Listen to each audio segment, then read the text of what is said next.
What is going on, everybody? I am back. Bonus episode of the Club and Sub podcast. We got Bellator Champions Series, I think they're calling it now. Bellator Belfast tomorrow. They will be fighting in Belfast. I guess going forward, we won't have numbered Bellator cards anymore, insofar as I can tell. But yeah, I mean, it's an interesting card. Main card's pretty good. Undercard, a lot of shitters. I've gone through the whole thing. I'll probably be fairly brief going through the undercard here, outside of fights that I have an interest in, just because obviously, as Bellators want to do, there are a number of ugly bouts where they're just mismatches. But yeah, I'll hop into it now. First fight of the night in Belfast, we got Nate Kelly. He's taking on Jordan Elliott. Current price, let me pull the Bellator odds up here. Nate Kelly minus 500, come back on Elliott plus 375. I mean, both these guys are really bad. The one thing I can say is Kelly at least seems to have, reasonable jiu-jitsu skills. He's young and, probably is getting better. And on top of which, they're pretty obviously making this card, or I shouldn't say this card, but giving him a fight that he should win in Ireland in front of his home crowd. Jordan Elliott, on the other hand, it's funny because after taping Nate Kelly, I was like, oh, maybe I'll bet Jordan Elliott. Nate Kelly's horrible. No, I'm not betting Jordan Elliott, though. He's just barely really not good. Guy's a complete can't grapple at all, can't really strike much either. Not a lot to say about this fight. Nate Kelly should really cruise here. I'd guess by submission, but let's just see, because I haven't looked at these props yet, so I'll do that as I'm going through. Yeah, plus 140. Nothing you really want to bet there. But yeah, Nate Kelly's the pick. He should win fairly easily. Second fight of the day, because I believe this is a noon start card, which is pretty cool. We got Alfie Davis. He's taking on Oscar Ownsworth. Cool fight. Davis is minus 425 here. Come back on Ownsworth plus 325. I mean, Davis was originally booked to fight Tafik Musayev, which was obviously a very cool fight. Obviously, that fell through, so it's very, very late notice for Ownsworth. And as such, I think the line's probably justified. I'll say this. Ownsworth, he's not very good, but he is tough. He beat Lewis Monarch a year ago, and, Monarch's not a stud or anything, but he's a relatively experienced Cage Warriors guy who's fought a lot of guys. Ownsworth, a bit of a generalist, can do a little bit of everything. He's an okay grappler. He's an okay striker, but he tends to fight close. And because of that, even though I think Davis should really cruise in this fight, I wouldn't have any interest in parlaying Davis. And I know Bellator chalk parlays can work out sometimes, but Alfie Davis just after he got through kind of the initial run up of his career where he was getting fed bums and whatnot, he's just not really a finisher at all. And in addition to not being a finisher, he's a fairly low work rate fighter. Reasonably skilled guy. He's a decent grappler, a decent boxer. Technically, he's probably one of the sharper guys in that division, but the guy just doesn't really separate on minutes ever. And against a generalist like Ownsworth, he tends to keep things close. I kind of feel like this could play closer than the line. But, given the short notice and just kind of given, the fact that the types of guys they've fought are just worlds apart, I don't really have any interest in the Ownsworth side. And again, I'm looking at props on this now. Goes the distance, minus 210. That would be my lean. But, again, short notice. I'm not really trying to lay that kind of juice. Moving on, third fight. This is a banger, and this is actually my biggest bet of the weekend, to be honest, including the UFC. We got Luke Traynor. He's taking on Grant Neal. Current price, a lot of money came in on Traynor overnight. It appears we have probably had some tout action here. Current price is Grant Neal minus 125. Come back on Traynor plus 105. I initially risked 3 units on Neal at about minus 144. I added another 1.2 units at minus 125. So I've got Neal in total to win 3 units in this fight. I just don't. Luke Traynor got a really nice win as an underdog in his last fight against Sullivan Cauley. Obviously, Cauley comes from an elite wrestling background, super high level prospect. Bellator is excited about him. A lot of people are, and that was a really nice win. But I kind of think the market is massively overcorrecting on the Traynor side because of that fight. if you go back and watch that fight, Cawley got the trainer's hips pretty much right away, had him in the clinch, was beating him up there for about a minute and 40 seconds. Trainer eventually turned him and then hit a takedown on Cawley. I think Cawley's a really, really good talent, but the truth is Cawley prior to that fight hadn't fought anybody with a pulse. He was kind of getting the normal Bellator prospect treatment where they were just kind of throwing him in with guys he should smash. And he just clearly wasn't ready to be in that situation. He panicked a bit, gave up his back, and gave up his neck pretty much right away. Didn't try to fight hands and just tapped. And it's a nice win for Trainer. But to me, it was kind of a classic, experience goes further than people think type deal. Like Cawley should not have had those issues he had getting back to his feet. He just seemed to panic. He'd never kind of been in a situation with any adversity in MMA before. And I don't mean to take away from Trainer. Like, it was smart of him to attack Cawley in that situation. But prior to that win, like, there's not really a lot from Trainer you can really write home about, Like, this guy 2 fights ago, he fought Lucas Alcina. I mean, ran right through him. He was like minus 1,000 in that fight, complete bomb. The fight before that, he fought Simone Biong, and Biong is not like he's fine. He hits reasonably hard. Slightly below average wrestler, but Biong, beat him pretty clean. Wobbled him on the feet multiple times. Took him down, held him flat on the mat. I thought Trainer looked pretty bad off his back in that fight. His cardio looked pretty bad in that fight. His standing defense looked pretty bad to me. And, I'd possibly be willing to forgive that if I hadn't seen just kind of some flashes of those issues prior to that. Biong obviously was a big step up in competition for Trainer. So I can always kind of forgive that loss on that first step up. But if you even go back to the fight before that, against Yannick Bahati was a huge underdog, and he won that fight solidly. Don't get me wrong. But, he was basically dictating the pace, facing no volume coming back at him. And he seemed to be slowing in the second round of that fight, too. So I have, pretty serious suspicions about Trainer's gas tank. I don't really like his standing defense at all. And even his jiu-jitsu, he's a bit opportunistic if he can get to your back, but I don't think it's anything like that crazy. Like, the biggest edge for Trainer in this particular fight is that Trainer's a giant of a man. He's 6'6", 81-inch reach, just huge for light heavyweight. And conversely, he's fighting Grant Neal, who is quite small for light heavyweight. Neal is, I believe he's 5'11", 5'11", 74-inch reach. So, big height and reach edge for the Trainer side here. I just trust Neal a lot more. Like, you look at the guys Neal's been fighting, he's been competing and beating a pretty high level of competition. Went to a split with Alex Polizzi. He probably should have won. Mostly out-grappled Polizzi in that fight.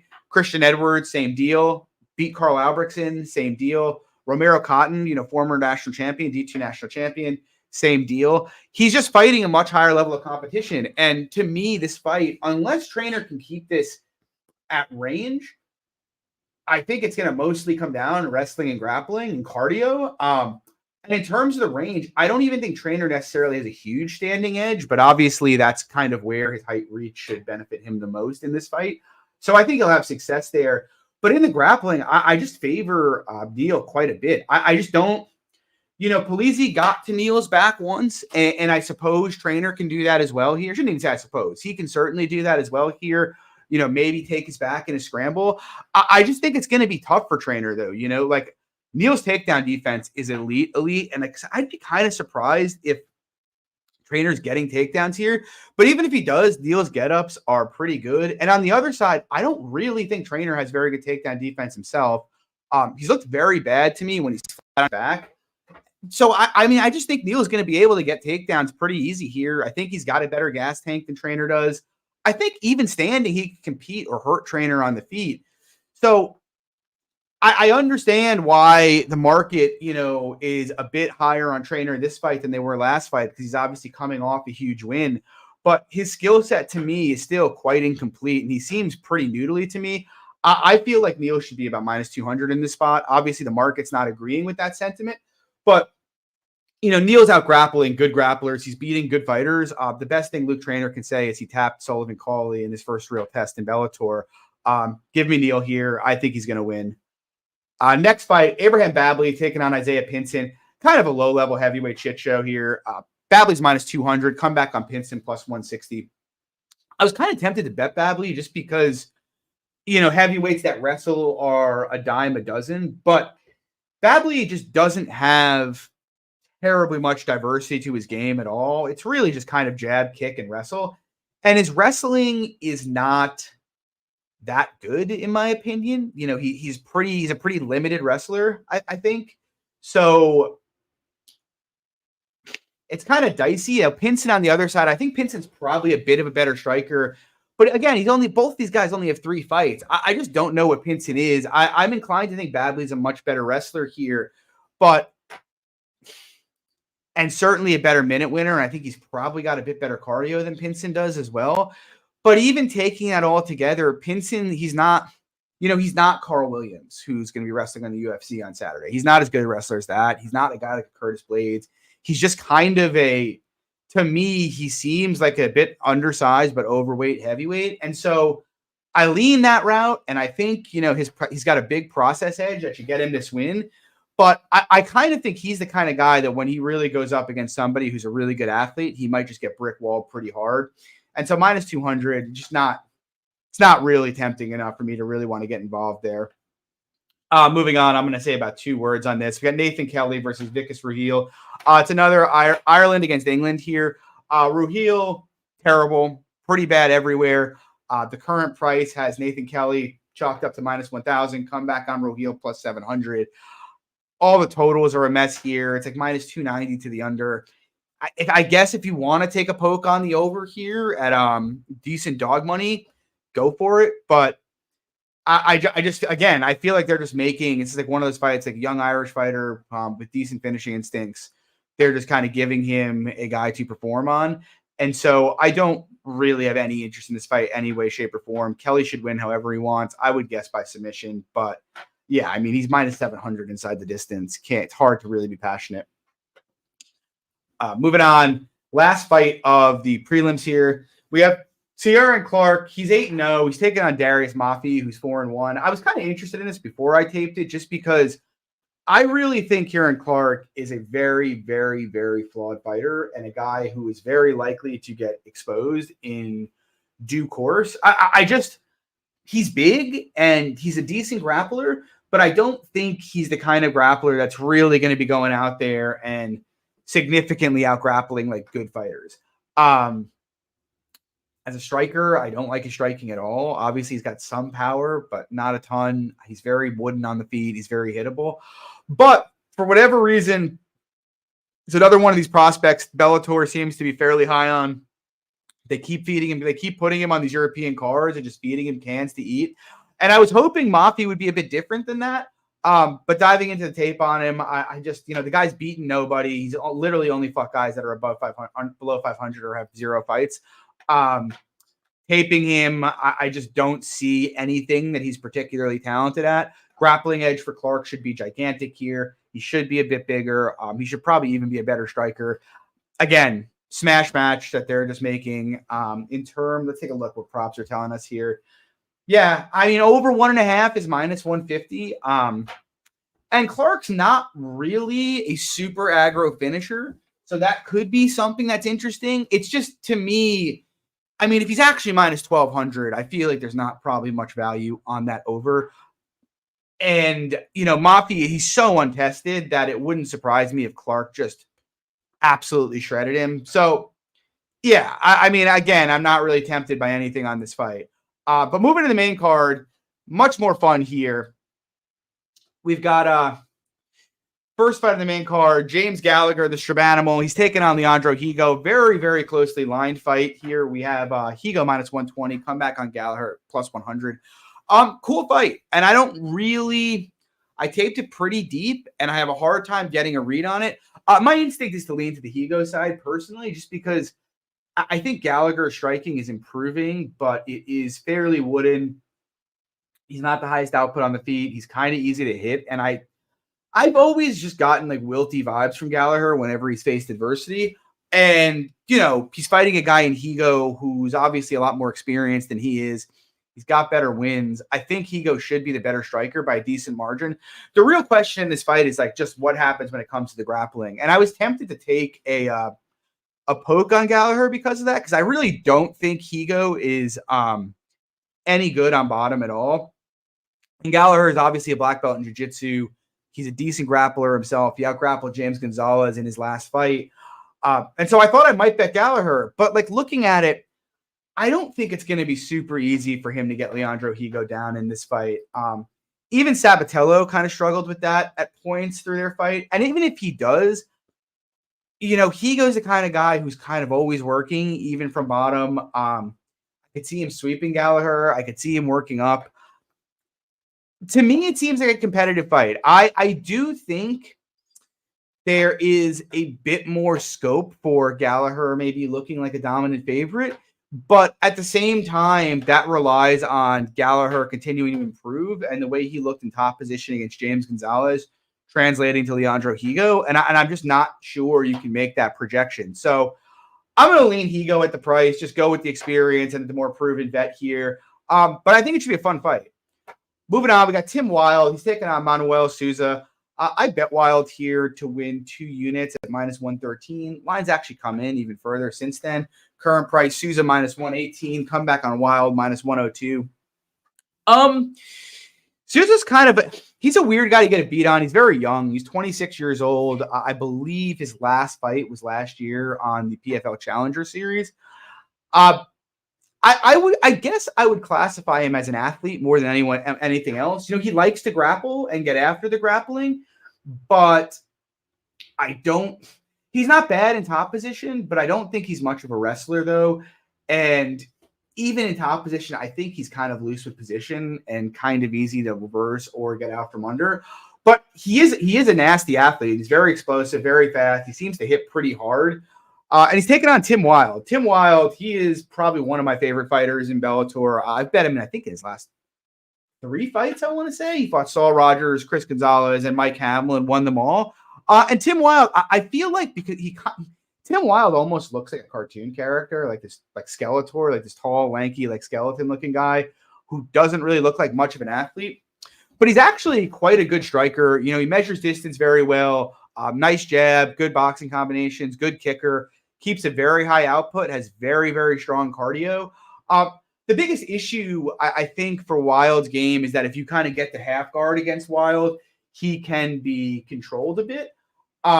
You know, it's not like he's like a total fish on bottom, but if he gets flattened out, he can be controlled, and we've seen that happen a few times. And so this is an interesting fight. You know, Sousa is a lot less proven than Wilde is. Wilde's obviously got 22 pro fights. And to be honest, what's been most impressive about that is if you look at Wilde's, his last 5 fights, you know, beat Yves Landu, went to a draw with Alfie Davis, beat Saul Rogers, beat Chris Gonzalez, beat Mike Hamill. You know, they're not elite fighters, but they're pretty good fighters for Bellator. And it's been pretty impressive to see him go on a run at this stage of his career at 36. And in the context of this fight, you know, to me, there's a couple questions here. It's like, one, how likely is Sousa to knock Wilde out? And my view is he's not that likely to do it. You know, Wilde's only been KO'd twice in his career, and he's got pretty significant height and reach advantages in this fight. You know, Sousa's only given up 2 inches of height, given up 6 inches of reach here. So I kind of think I just think he's going to struggle to close distance. You know, he doesn't really tend to set up his strikes too well. He kind of like bombs in and blitzes with hooks. And I just don't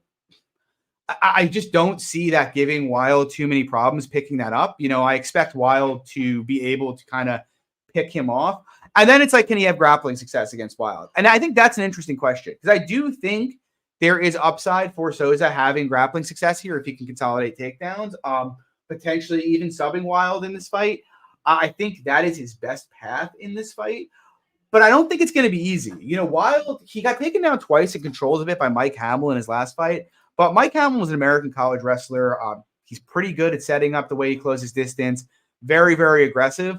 And just ultimately a much better wrestler than Manuel Sousa. And outside of those 2 takedowns, you know, Wilde defended the wrestling pretty well. Defended the wrestling against Chris Gonzalez pretty well. Again, another college wrestler. Defended, you know, outside of round 1, defended Saul Rogers' attacks pretty well, and Saul Rogers is a much better jiu-jitsu player, much better wrestler, and much more of a physical specimen than Sousa is. And so my feeling is Sousa can get takedowns, possibly control, possibly finish. I think all of those are live, but I think it's going to be pretty tough for him to get consistent takedowns against Wilde here.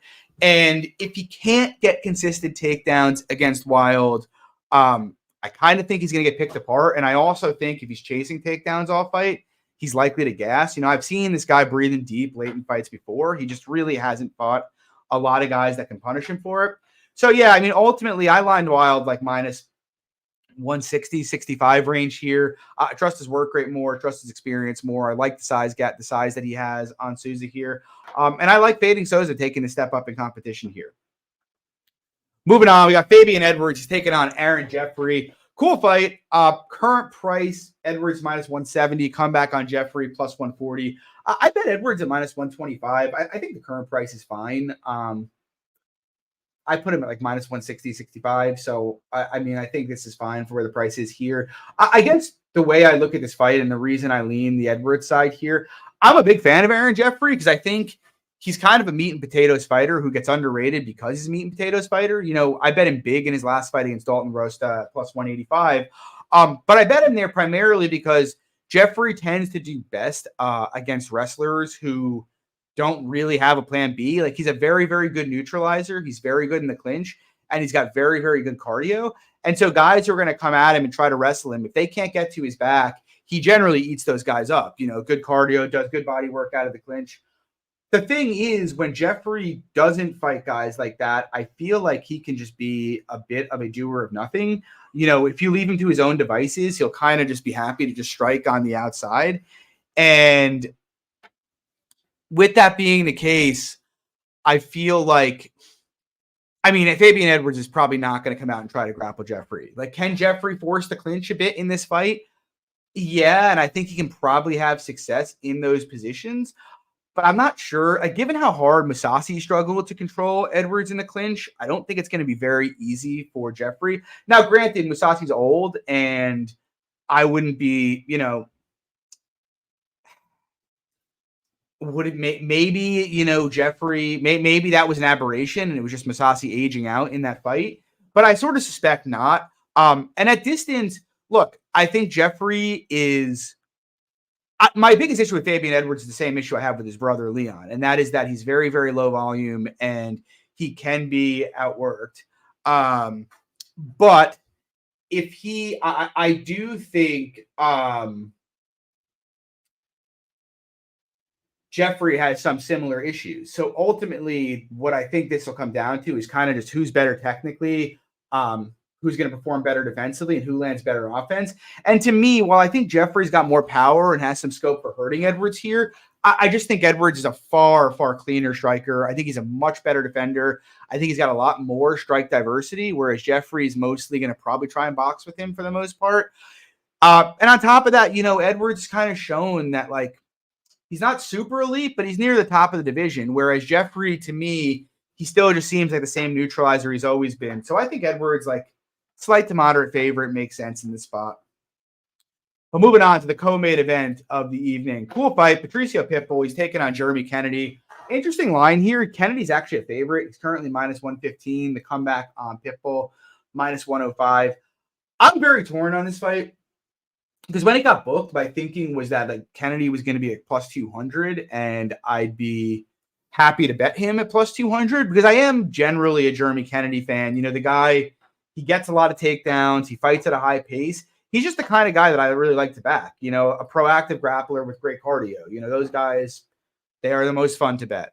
And Pitbull, for as good as Pitbull is, he does tend to have a low work rate.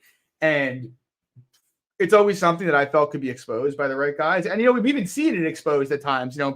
His first fight with Emmanuel Sanchez, for instance. His last fight with Sergio Pettis, although he kind of just got outclassed there, or 2 fights ago, I should say. Although he kind of just got outclassed there. But as it turns out, Kennedy's not plus 200. He's actually the favorite here, which to me, on the one hand, I kind of get it because obviously Patricio, he lost the fight to Sergio 2 fights ago. Then he takes a short notice fight with Suzuki and just gets knocked out cold in the first round of that fight. He's obviously getting on in years now. I mean, Pitbull is 36 years old at this point. He's small for the division. And he's fighting a guy that's 31 and probably in his prime in Jeremy Kennedy, who's going to do nothing but come out there, try to wear on his tank, gas him out, and wrestle him. And, so in theory, it's a pretty daunting matchup for Pitbull. The thing is, though, it's like, man, Kennedy's really, really had a fairly friendly stretch since he got to Bellator. He got there and he fought Emmanuel Sanchez first. The biggest problem with Emmanuel Sanchez is he can't get off his back without sweeping you. And so it was a pretty friendly fight for Kennedy, who just wants to come out and wrestle you. He got Pico next. Horrible fight for him, but Pico got hurt in the first round, hurt his shoulder, and Kennedy won that fight. And then he got Rafael Carvalho. And Carvalho is, for a wrestler, it's about as easy a fight as he gets. So he's prior to those three fights, though, he fought Adam Boric, a fight that I thought would be a very good fight for him. And he kind of just got stuck taking pictures as Boric danced around him on the outside, picked him apart, and won an easy decision. And so I kind of think there's a fair amount of recency bias being built into this line, to be honest. As many concerns as I have on the Pitbull side, I do feel like this is not the first wrestler he's fought. That was my big question actually going into tape. It was like, has anybody really ever come out and tried to proactively wrestling before? But it's like, yeah, he fought Juan Archuleta. Juan Archuleta, very, very, very good wrestler. Couldn't have much success with it against Pitbull. I would say Archuleta is a commensurate or better wrestler to Jeremy Kennedy. And so I guess my view of the fight is kind of the winner's likely to look a large favorite, because I think it's a kind of fight where Pitbull's either washed, in which case Kennedy's probably just going to cook him, or he's not. And if he's not, I do not think it's going to be very easy for Jeremy Kennedy to get, really anything going. I think Pitbull's counter striking and his submission game can neutralize a lot of what Kennedy wants to do. We've seen Kennedy kind of wilt against adversity in the past. And so, yeah, I'm kind of leaning to the Pitbull side here. I haven't bet him. I'm thinking about betting him. I just feel like I see the reasons people like Kennedy here. It's fairly obvious, but at the same time, it does feel like there's a healthy amount of recency bias being baked into this line. The three fights, Pitbull won 3 fairly comfortable decisions in the 3 fights prior to Pettis. Goes down in weight, fights the bantamweight champion, loses a decision, just was smaller and too slow to really deal with Pettis's hands in that fight. Then he fights Suzuki on short notice and gets knocked out, which to me, that's concerning. But at the same time, it's like, okay, he lost the Pettis fight wasn't random, but it was down a weight class against the champion. And then he loses to Suzuki in a pretty random fashion. And now suddenly it's like the guy goes from being turbo chalk against everybody to now basically being an underdog to Jeremy Kennedy. I get why, again, I'm a broken record right now. I get why people like Kennedy, but, Jeremy Kennedy's shown more than enough wilt in his career for me to be fairly concerned if he can't just get his wrestling going and dominate there. So I lean to the Pitbull side. I'm still considering a bet here. I'm kind of hoping he goes back to plus money because I think I'll take him there. Moving on, main event of the evening, though. We got Corey Anderson. He's taking on Carl Moore. Current price, Anderson minus 425. Comeback on Moore, plus 325. If Corey Anderson wasn't the chin liability he was, I'd say this line was generous, because I do think Corey Anderson is a lot more skilled than Carl Moore and a better athlete, bit of a better boxer, bit faster, much, much better wrestler than him, much better from top position than Moore. But as we all know, Corey Anderson has a tendency to get himself knocked out. It's happened over and over and over again over the years. And so the question is really, can you trust this price against Carl Moore? And I cannot personally. I don't think he's worth parlaying. I don't think he's worth betting. Like, Moore is not on Anderson's level skill-wise, but he's not a bad fighter. He's got a black belt in jiu-jitsu. He's an okay boxer. He carries a bit of pop.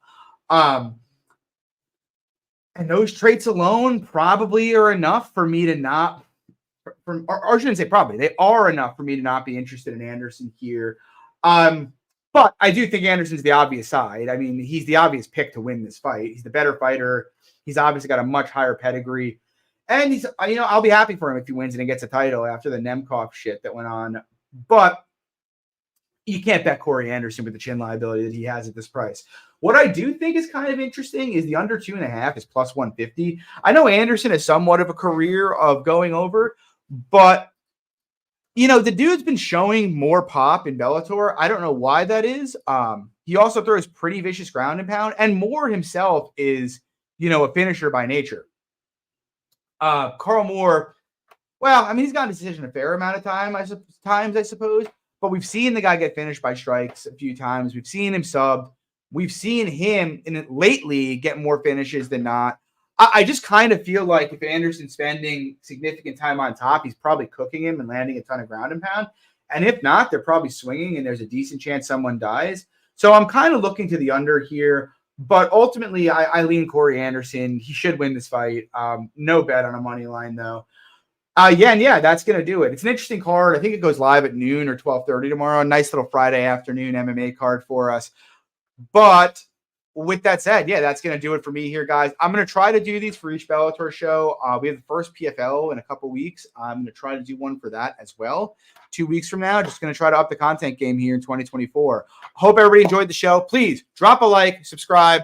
I appreciate it. Lags appreciates it. And take it easy. Enjoy your weekend, guys. Peace.